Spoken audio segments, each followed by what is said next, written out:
Hi, Gloria. Thanks for joining us today. Hi, thanks for having me. So I know we don't have a ton of time. I wanted to rapid fire off some things that interest me about your Birthday Acu-Hypnotherapy sessions. Great.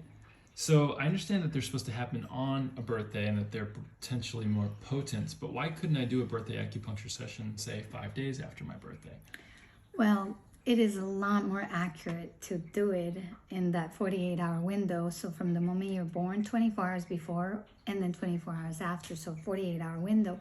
However, with that being said, I've recently been doing birthday acu-hypnotherapy within the month of that person's birthday, and it works as effectively.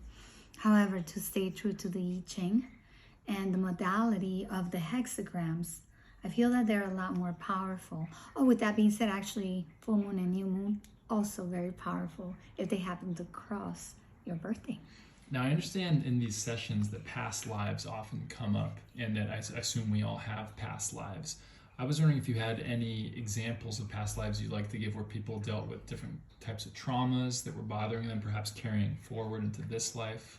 Yeah, actually, fascinating when I could go into big detail about it. But the big takeaway for this particular man that I did a past life on, I saw that he was in Scotland.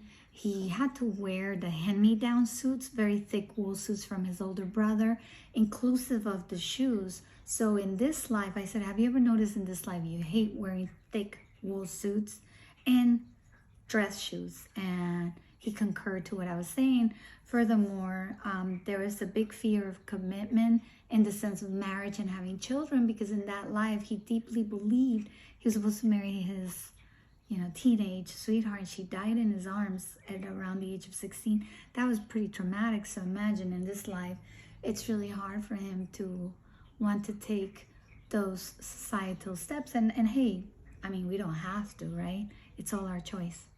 So I understand that when you're doing sessions, you do them remotely over the phone, but it's still called acupuncture. How exactly does that work? Well, I actually call it birthday acu-hypnotherapy. So it's not true acupuncture. Acu is what I name the fact that psychically I can energetically put acupoints within the person's being without ever touching them, since it's all remote, right? And it works quite as effectively as if the person, actually works more effectively than if the person had actual needles in them. Wow. So are there any examples that you'd like to give about other past life experiences? Yeah, actually, I had this super cool lady. She's an intense creative being, and her ancestors are mathematicians, so she always felt that she wasn't good with numbers. But the crutch of her entire business does deal with a lot of mathematics and ceramics. During her session, it was fascinating to me that to take her from one life to another, it was as if we were looking down a volcano. It was this deep, dark kind of whirlpool type of energy. And so she would be kind of fearful to just jump in head first.